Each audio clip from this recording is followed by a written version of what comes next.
প্রকৃতপক্ষের মুমিন হবে তাদের অন্তরের মধ্যে সর্বপ্রথম আল্লাহ তাআলার ভয়ে ফিল করবে, ভয়ে কাজ করবে। তাদের অন্তরের মধ্যে ভয় থাকবে একমাত্র মহান রব্বে কারীমের, দুনিয়ার কোনো মানুষের ভয় থাকবে না। যাদের অন্তরের মধ্যে থাকবে একমাত্র মহান রব্বে কারীমের, দুনিয়ার কোনো মানুষকে ভয় করে না, দুনিয়ার কোনো এমপি মন্ত্রী রাজা বাদশাকে ভয় করে না, তাদের অন্তরের মধ্যে থাকবে একমাত্র মহান রব্বে কারীমের ভয়। কিসের ভয়?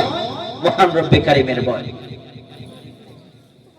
এজন্য প্রথম তাদের গুণ হবে একমাত্র ভয় থাকবে আল্লাহ রাব্বুল আলামিনের। যখন আল্লাহ তাআলার নাম শুনবে তখনই তাদের অন্তর প্রকম্পিত হবে, কেঁপে উঠবে, ঝাঁকুনি মারবে, শরীরের পশমগুলো দাঁড়িয়ে যাবে একমাত্র মহান রবের ভয়ে। দুনিয়ার কোন স্বাভাবিক মানুষ দুনিয়ার অস্বাভাবিক মানুষকে ভয় নয়।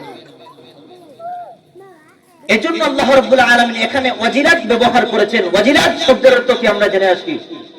ওয়াজিলাত শব্দ অর্থ হলো ভয়, কিন্তু খাউফ শব্দের অর্থ হলো ভয়। কিন্তু খাউফ শব্দটি এমন একটি ভয় যেটাকে ভয় করে কোনো মানুষ ব্যক্তি তারকে ভয় করে, সেখান থেকে পলায়ন করে, সেখান থেকে ফিরে চলে যায়, অতি কঠোর ভাবে ভয় করে, সেটা হলো ভয়ের কথা বলা হয়েছে খাউফুন শব্দটি থেকে। ওয়াজিলাত সেটাও ভয়, কিন্তু এটা হলো মহাব্বতের ভয়।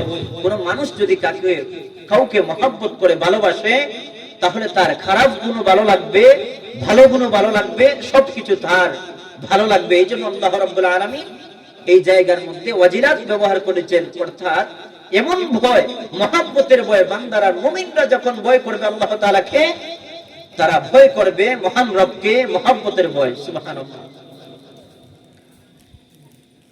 এজন্য আমার বন্ধুগণ, প্রথম মুমিনের ভয় হলো তারা যখন আল্লাহ তাআলার নাম শুনবে, আল্লাহ তাআলাকে ভয় করবে, শরীরের পশমগুলো দাঁড়িয়ে উঠবে, একমাত্র মহান রবের ভয়। দ্বিতীয় হলো যখন তারা কোরআনুল কারীম তেলাওয়াত করবে, কোরআনুল কারীমের তেলাওয়াত শুনবে, তাদের ঈমান তাজা হবে, ঈমান পরিপূর্ণ হবে, ঈমান তাজা হবে এবং ঈমান বাড়তে থাকবে। সুবহানাল্লাহ। এই আয়াতের মধ্যে তিনটি গুণ ধরে তুলে ধরা হয়েছে। আল্লাহ রাব্বুল আলামিন বলেন মুমিনের তিনটি গুণের কথা উল্লেখ করা হয়েছে।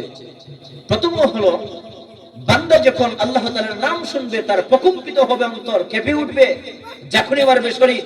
দ্বিতীয় হলো যখন কোরআনুল কারীমের তেলাওয়াত শুনবে বান্দার ঈমান বাড়তে থাকবে। সুবহানাল্লাহ। এবং বান্দা যখন মুসিবতে পড়বে, কোন অসুবিধার মধ্যে থাকবে, তখন সে তাওয়াক্কুল করবে একমাত্র আল্লাহ রাব্বুল আলামিনের উপর। সুবহানাল্লাহ। তাহলে এখন মুমিন কাদেরকে বলা হয়? মুমিন কারা? তাহলে আল্লাহ রাব্বুল আলামিন এই আয়াতের মধ্যে বলেন এই তিনটি গুণে গুণান্বিত যে সমস্ত ব্যক্তিরা, যে সমস্ত মানুষরা, তাদেরকে আল্লাহ রাব্বুল আলামিন বলেন এরাই প্রকৃতপক্ষের মুমিন। সুতরাং আল্লাহ তাআলা যে বলেছেন তিনটি গুণে গুণান্বিত এই আয়াতের মধ্যে, তারা যদি এগুলোর উপর মেনে চলে, এগুলো মানে, এগুলো করণীয় কি বর্জনীয় কি সেগুলো যদি তারা সমন্বয়ে মেনে চলে, তাহলে এরাই প্রকৃতপক্ষের মুমিন। পক্ষান্তরে যারা মানবে না তারাই হলেন মুনাফিক, তারাই হলেন মুনাফিক, মুমিনের বহির্গত মানুষ। এই জন্য আল্লাহ রাব্বুল আলামিন বলেন মুমিনদেরকে বুঝতে হলে মুমিনের আগে গুণ বুঝতে হবে, মুমিনদের ঈমানের তরতাজা, তাদের ঈমানের বলিয়ানে বলিয়ানিত বুঝতে হবে, মুমিনদের করণীয় কি বর্জনীয় কি সেগুলো বুঝতে হবে।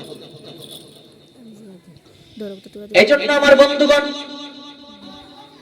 আমার ভাইয়েরা, আল্লাহ রাব্বুল আলামিন কোরআনুল কারীমের আয়াতের মধ্যে বলেন ইন্নামাল মুমিনুনাল্লাযীনা ইযা যুকিরাল্লাহ। এক নম্বর আল্লাহ রাব্বুল আলামিন বলেন মুমিনদের ব্যক্তিরা হবেন তাদের অন্তরের মধ্যে একমাত্র মহান রবের ভয় থাকবে, তারা একমাত্র আল্লাহ রাব্বুল আলামিনকে ভয় করবে, দুনিয়ার কোনো মানুষকে না। তারা একমাত্র আল্লাহ রাব্বুল আলামিনকে ভয় করবে। কিসের ভয়? কিসের ভয়? মহব্বতের ভয় করবে।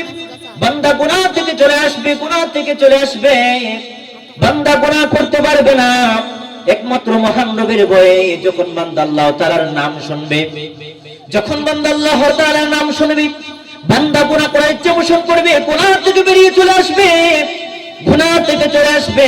কারণ কি? একমাত্র আল্লাহর ভয় বান্দার ভিতরে, এই জন্য বান্দা গুনাহ থেকে চলে আসবে। মুমিনের অভ্যাস এটাই হলো যখন আল্লাহ তাআলার নাম শুনবে, আল্লাহ তাআলাকে স্মরণ করবে, বান্দা গুনাহ থেকে বেরিয়ে চলে আসবে, গুনাহ করতে পারবে না। সুবহানাল্লাহ। এই জন্য আল্লাহ রাব্বুল আলামিন বলেন প্রকৃতপক্ষের মুমিন হলেন যারা তারা একমাত্র আল্লাহ তাআলার ভয় পোষণ করে অন্তরের মধ্যে ভয় লালন করে। আর এরাই হলেন প্রকৃতপক্ষের মুমিন, যাদের অন্তরের মধ্যে একমাত্র মহান রবের ভয় আছে। সুবহানাল্লাহ। তাহলে মুমিন কাদেরকে বলা যাবে? মুমিন কাদেরকে বলতে হবে?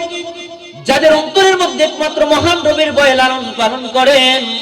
মুমিন তারাই যারা অন্তরের মধ্যে আল্লাহ